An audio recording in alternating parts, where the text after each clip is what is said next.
Hello, everyone. My name is Ron Morehouse. I am a three-time alum of Salute Your Short Film Festival, and I'm so excited today to be welcoming Toby Frow and Jessica Hodges, filmmakers from the movie Maude. Toby is the director and Jessica is the producer. Welcome, guys. How are you doing? We're in the middle of a heat wave, so we're all a bit sticky. Apologies in advance. No worries, no Yes, worries. So you let's don't just do jump it right. very well. Yeah. Well, let's just jump right in here. I just want to let's just talk about how did this come to you guys? The whole start of Maude. So this came through the writer, really. It came a collaboration between her and me sprang up when I was in the early stages of making the transition from being a theatre director to being a Italian film director, screen director. And through a producer I'd worked with on stage, I decided to look for material to shoot, ideally a feature, but I just wanted to be able to start to shoot anything really. And we just sort of cast our net quite wide because I knew a lot of playwrights, but I didn't really have contacts in the world of people who were writing for film in accessible ways to a first-time director. So this producer had a contact with Emily, the writer's agent, and we got hold of a feature she'd written, which we got quite a long way down the road with sort of pursuing funding for. But we're essentially told, you haven't done enough. In fact, you've done nothing. So the advice was to go and make a short version of that feature film as a kind of calling card for fundraising and all the rest of it. And we just didn't like the idea of making a short version of a feature film. It always just feels insufficient. It feels like the wrong way around. If you want to make a feature, make the feature, or don't. It feels to me. So I asked Emily what else she had in her locker, and she showed me Maude. And it was a project she'd written several years earlier. And I thought it was better than the feature. So we kind of decided that we were going to go all out to try and get this made. But having had sort of 15 years as a theatre director, I didn't want to just kind of throw it together with people I'd met and paying people nothing. I wanted to do it properly. I wanted to film it properly. I wanted to pay everybody something, etc. So it then took us another few years to get fundraised and get the film actually made. So it's a bit of a labor of love, and it took us about, I'd say, 2 years before we actually brought the project to Jess, at which stage Jess kind of, banged our heads together a little bit, and we started crowdfunding as well as sort of putting some of my money, and everybody put a bit of their own, money or stuff in kind, and we got together enough to get the film made last year. So that was the kind of route to getting it filmed. Wow. Tell me, just can you talk about your transition from being a stage director to a film director and the different challenges that you have faced or the different differences between that? Yeah, I mean, I never really decided. I wasn't someone who, I'm not the traditional, come out of university and or film school and know I want to be directing movies sort of director. I always imagined my future to be on the stage. I directed for the stage. I did uh, well enough. I directed all over the place. I've directed in New York, in London, around the country here, in the West End. But I suppose I got to a place where I felt a bit stuck creatively and I couldn't quite put my finger on what it was. And an opportunity sort of fell into my lap to turn left and do some television work. And I took it and I enjoyed it and I sort of didn't look back, and I haven't done anything on stage since. And I think somewhere inside there's always been a sort of geeky bit of me that loves the kit when you get down to making things on camera. I love all the kind of the tech behind it. I also like working with pictures in a way I never knew I did. And it's a whole sort of different way of telling stories that it was really nice, sort of going right back to square one and learning how to tell a story all over again, but bringing all the skills of working with actors with me. And that was the kind of big plus. It sort of felt like a lot of the things that other screen directors were quite scared of around me were things which came completely naturally to me because I was used to spending 4 or 5 weeks in a rehearsal room with a bunch of actors and working on performance. Um, So that added to learning about, you know, how to frame a shot and what the different, all the array of different choices that you have available to you in terms of actually how to go about putting this thing on screen. I kind of loved that. I fell in love with that whole process. Yeah, that's amazing. And I'm sure like I, your experience as a stage director is really, it really helps you, especially with actors. There's so many film directors who don't know how to talk to actors and they're more technical. So, and your lead actress, Catherine Pogson, is that her last name? She's exceptional in the movie, so good. That's excellent. And Jessica, talk to me about you. How did you and Toby come together? How do you guys know each other? so I had been out of the industry for quite a while. I'd been home with my children, and Toby and I knew each other because our kids were in school together. And when I was making the steps back into the industry, Toby had mentioned he was trying to get a short off the ground, and shared the script with me. And I just completely fell in love with Maude and wanted to be a part of it, but hadn't actually worked in 10 years. So I wasn't quite sure I was ready to, you know, had anything to bring to the table other than my enthusiasm. But a year later, I had a short and 2 features under my belt. I hit the ground running when I came back as a line producer, I should say. That's what I was working as. And I ran into Toby again, and he said that Maude still hadn't been made. And I said, let's just do this. And I was able to bring the same kinds of things that or the things that I would want to bring, which was connections and crew that would be happy to come on board for not the going rate, but a minimum, and to be a part of a project that was like Maude. So. Are you American? I am, yes. Where and actually, I'm going to be there next week. So. Oh, wow. Okay. Toby doesn't ever want to go there, but I have to fly in on Sunday. I don't blame you, Toby. Where are you from? So mostly New England, but I lived and worked, I started my career in New York City, working in multi-camera live event television and music videos. And then I came over to London in 2000 and worked still in music videos and music documentaries, and then was a mom for a while. And so you're living in London now permanently, or? Yes, I'm lucky enough to have dual citizenship now, and that's great. Can work in both places, and both my children are very English and very London, but my daughter goes to school in America now, so I'm flying her back on Sunday, which is anxiety inducing, but she's desperate to get back, and it's bad everywhere. And we just need to figure out a new normal and get on with things. Yeah, well, these movies, and especially short films, they're bringing everyone together, and it's I love this I love being able to talk to you guys across the sea. It's super fun. I'm really curious, Jessica, what, as a film producer in America versus England, what are your different challenges? What are the different things that you have to deal with that we might not know about? Or? I think the biggest issue, or the biggest problem, the biggest challenge of filmmaking in any country is financing.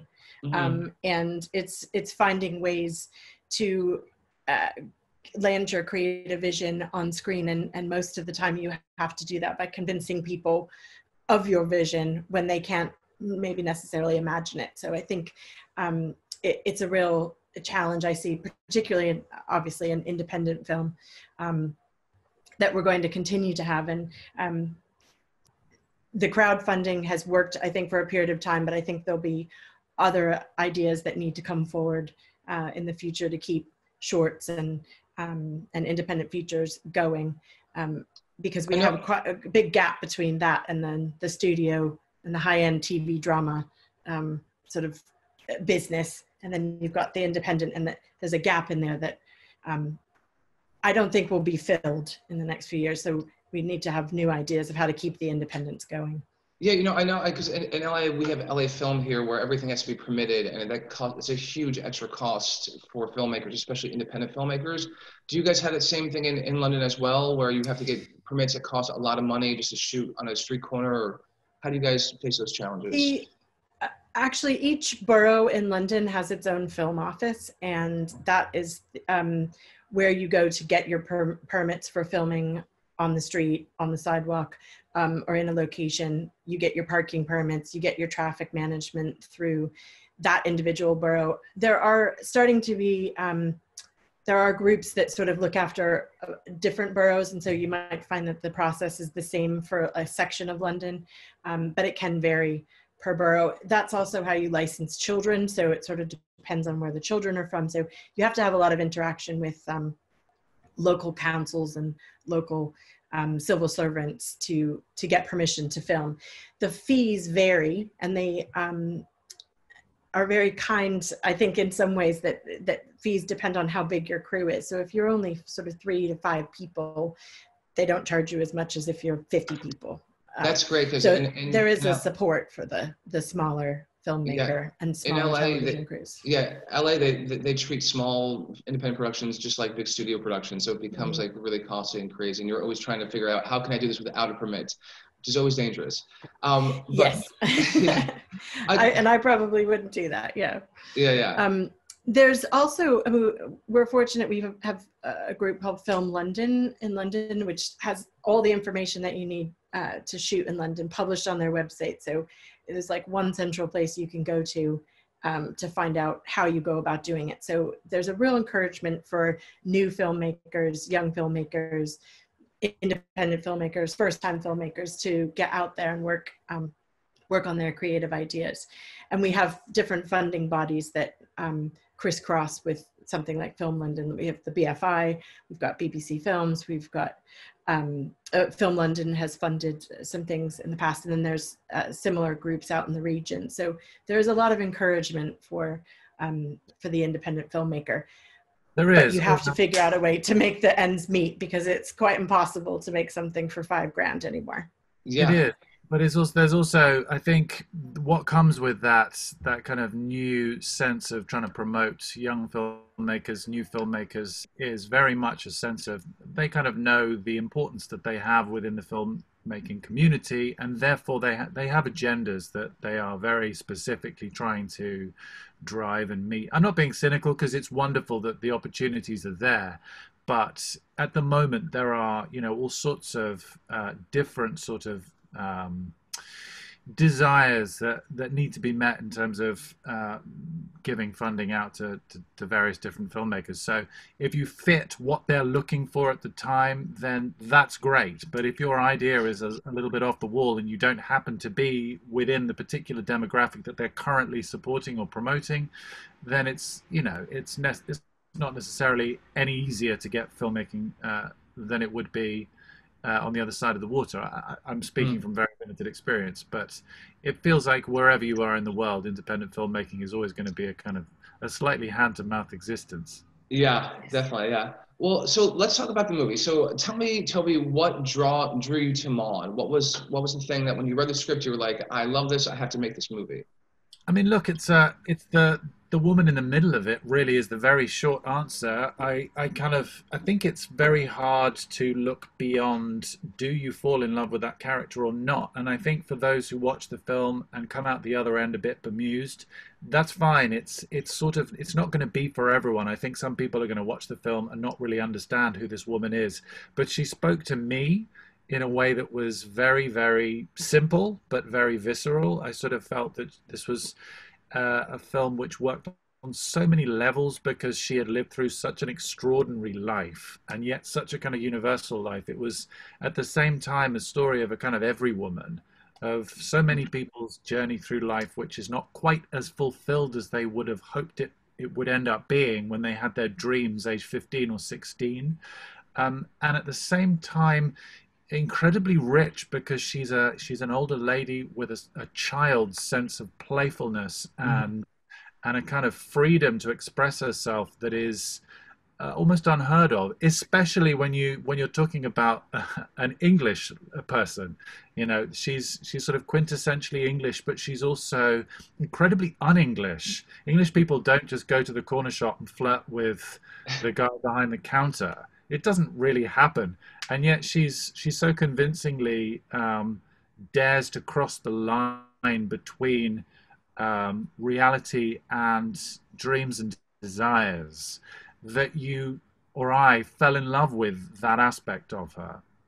And I suppose the other thing that I loved was this sense of the very, very universal sense of following a dream or an ambition to its furthest and fullest expression and fulfillment, almost to the point of not quite knowing whether what you were watching is real or not. So I like the idea that you could actually watch the film and believe that it wasn't really happening, that it was all happening in a sense inside her head.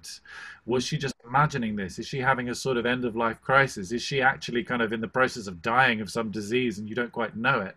And also, when push comes to shove, does it matter? She's going through a sort of an experience and coming out the other end slightly changed, I think, and slightly more liberated and free to, walk up into the sunset or sunrise, depending on what time of day you film it. And in some ways, that question of does it actually matter becomes moot because she's changed as a human being, the other side of it. Definitely. So all those things to do with her really were what made me want to tell the story. And it very much, and part of why it took a while to make also was it depended on finding that person to play that part. Because I sort of knew that there were probably 3 people that I could think of the top of my head who were right for the part. No, that's a lie. There were 2. The third came, and it was Catherine. And she's better than the other 2. For the role, as it happens. But the first was never going to happen. She was too starry. The second said, she didn't say no. She decided the film was all about Alzheimer's. At which point I said, we can't work on this together because it's not right. I accept that that's your interpretation of it, but it's too literal for what I want to do with this film. It's a film about a dreamer. It's a film about someone who clearly has a certain way of looking at the world that is unlike others. But I don't want to put a label on it. I don't want to make it a film about a particular condition or a particular something that might be deemed a weakness or a vulnerability or an illness. I just wanted it to be a slightly strange outlook on the world. And so I couldn't proceed down the road any further with that particular actress. I had to just say, look, as much as we could make this work, I don't want to compromise. And you don't want to compromise. And so we went our separate ways. So casting that role was 90% of the challenge of making it, I'd say. Definitely. The movie relies on her performance. Tell me a little bit about Catherine and how you got her and your experience working with her. She's, in many ways, she taught me about Maude more than I was able to direct her, because she walked in, we had a meeting in a cafe. She was suggested to me by a very brilliant casting director friend of mine who I got to cast the film. And she's one of those casting directors that basically puts 2 people in front of you if you're lucky. And she says, that's who it is. Go and if I'm wrong, then tell me why. And she'll insist that you tell her, very, very specifically why. Anyway, she set me up with a cup of coffee with Catherine. And Catherine proceeded to tell me the story of her life, which in many ways is a sort of a version of Maude's. She was a rising star as a young actress in her 20s. She was in the Terry Gilliam film Brazil. I love that movie. It's brilliant. And she's there being as goofy as ever. Wow. So she was kind of doing films and plays and on her way, and all of a sudden her husband died. And she was left to pick up the pieces of her little family, and she had her kids and they'd lost their dad. And so she sort of took a back seat. Her work took a back seat for many, many years. And even now, she said, when I last saw her, my daughter's just left university and she's qualified and she's this and she's that. And I'm just about thinking I may be able to go out now, and she's sort of a long time being very, very protective of her kids and wanting to know that she was there for them before anything else. And she also talked about, different sources of inspiration for the humor of the character as well, which were brilliant. So in many ways, as I say, she kind of knew the character from the inside. I didn't have to direct her. It was kind of just making the way clear for her to be able to access it on set, and she did. She was great. Let me ask you, do you think that as a director, when you're directing film, do you think that it's 90% casting and then the rest is sort of technical stuff? Because your cast across the board was excellent. Talk a little bit about that in terms of It helps, doesn't it? Yeah, I can imagine. very difficult when you have to hide an actor's performance, or you have to. It's not impossible to direct a performance through the shots you're using, or how you're telling the story, or how you cut the film together afterwards. But it's so much nicer, and so much of how I like to tell stories is to put a camera there and sit on the shot and let the performance do the work. I sort of feel like, as an audience, you watch as an observer of life in a way that sucks you into the story much more wholeheartedly and less, technically. It stops you taking you out of yourself. And that doesn't mean I don't like films which have a million cuts in them. There's so many different ways of telling a story. But for me, a story like this had to be told with minimal intervention. I didn't want it to feel directed. It felt like it had to be a sort of a slice of life that you were privileged to be able to look through the window into. That's excellent. And Jessica, tell me, Jessica, how do you work with a director? How do you, what is your best way you communicate with your director? What's the best way you support your director in making their vision come true? I think, well, hopefully Toby feels like I did that. I'm quite, I'm at the point in my life where I'm going to be quite particular with who I work with, because I'm doing this because I enjoy it. And I want to be proud of it. And so it's really about that first initial conversation. And I think, Toby, we knew each other, but the script was this third element, and Emily, the writer, was this third element. And I think I knew straight away from reading it and having the first conversation that we would make a good team to make it happen. I felt that I understood what Toby wanted to achieve. And I was comfortable to ask questions and to press on certain choices, and it still have my own opinion, but not be steamrolling anybody, or vice versa, having it just be one voice all the way through. And one of the great pleasures of working with Toby was seeing him with the actors, and how natural that process was. It was one of the most calm sets I've ever been on. The actors all had an absolutely fantastic time being involved and have been enthusiastic about the project since. I didn't feel like anybody was just showing up because they were calling it in. And Toby mentioned Joyce, a casting director, who was incredible, and she had such great choices for us. And so I think just supporting, making sure that communication between Toby and the actors, that natural process was allowed to happen, even within a bit of a chaotic location. We filmed in one house that was very small, and it actually looks just like you see it on the screen. A wonderful man named Barry Cheese let us come into his home and use it as a time capsule. And we were all crammed in there, and we were doing it in 3 days. But I succeeded in creating that bubble for Toby to work with the actors in, and to get that natural slice of life that he was aiming for. Yeah, it really is. I love the movie. I can't wait for everyone to see this. So Toby, tell me what's next for you. What's next for the movie? Tell me all that stuff. Next for the movie, I guess we're in the early-ish stages of sending it around festivals and seeing what comes back. And it's being the first time I've done this. It's such a nice surprise when you get the sort of the ping of the email through the inbox saying someone likes it and they want to share it at the festival. So there's 3 festivals which have said we'd love to show your film, and that's 3 more than I ever presumed would want to show it. So it's great. So I'm just sort of enjoying this process of now hearing other people talk about something I've made. It's never happened to me before in this way, and it's really gratifying. In terms of what comes next, it's a sort of life balance of TV work to pay the bills. And there's a project which I just written a short myself, which was kind of loosely based on the work of Oliver Sacks, and was really sort of simultaneously a project which I'd always wanted to work on, having been fascinated with his writing, but also something which I could work with my wife, who's in Maude. She plays the daughter-in-law at the Oh, wow. Okay, yeah. And I've always wanted to work with her, but I've avoided it because the sort of fear of being described as nepotist is just always around that corner. I've reached the age where I just go, do you know what? To hell with it. We're just going to do Yeah, it. of course. Yeah. So we got halfway through kind of just doing some test shoots for that when lockdown came along. And we'd cast the other part. And I was just at the point of sort of thinking about looking into, I talked to Jess about sort of maybe doing this together, and I want to do it on film if we can.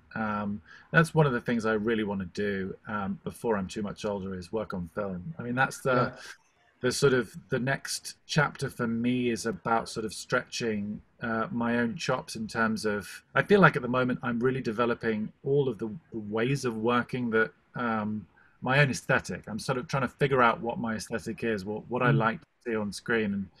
And you can watch a load of movies and decide you like them or don't like them, but until you actually start painting yourself and sort of, you know, coming up with different ways of putting images together and different ways of telling story, it's difficult to say you have a real handle on what you want to do.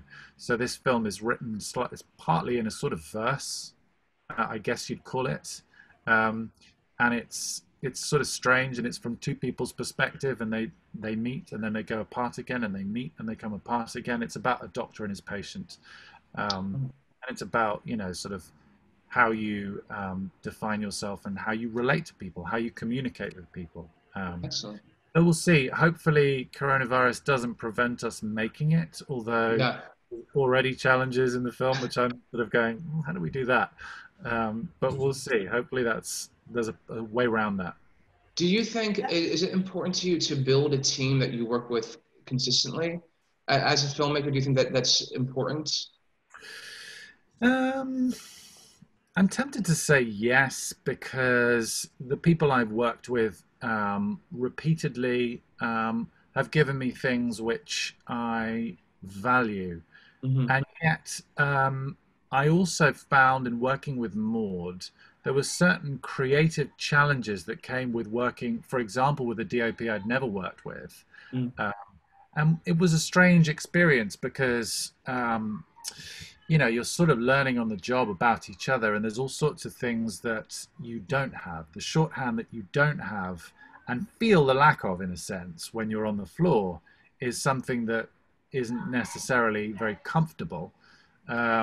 And yet he sort of threw a load of different curveballs at me, which I loved in the end. I mean, even just down to the way in which we shot the film. We shot the film on a red, 8K on a red camera, but with 1970s Lomo lenses.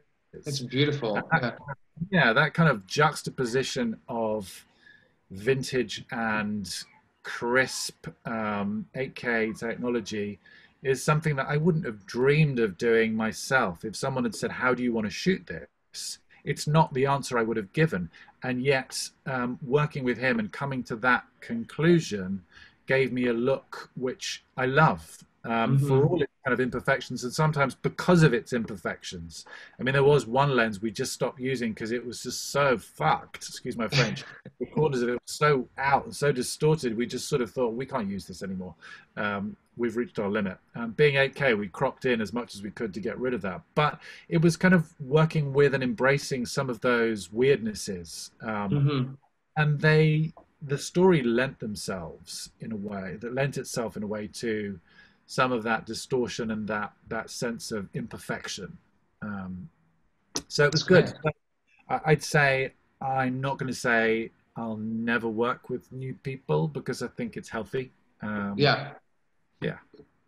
yeah, I think it's important to be open to new people and to new ideas. And I think, just as Toby that was a great example of, you might not have chosen that, but you came to it because you've been introduced to a new idea. I think particularly for our smaller projects, I'm excited to explore this next one with Toby again. When you have a working relationship, when you're challenged as an independent filmmaker to find the financing or to find the ways to make it happen, it's really good to have a relationship that is solid and that you can build on, because it's hard. Yeah, it is. I mean, making movies, I mean, it's not an easy experience. So when you make a movie with a group of people and it works, you're like, oh, let's try and do this again. I find that as a filmmaker as well. Jessica, what is next for you?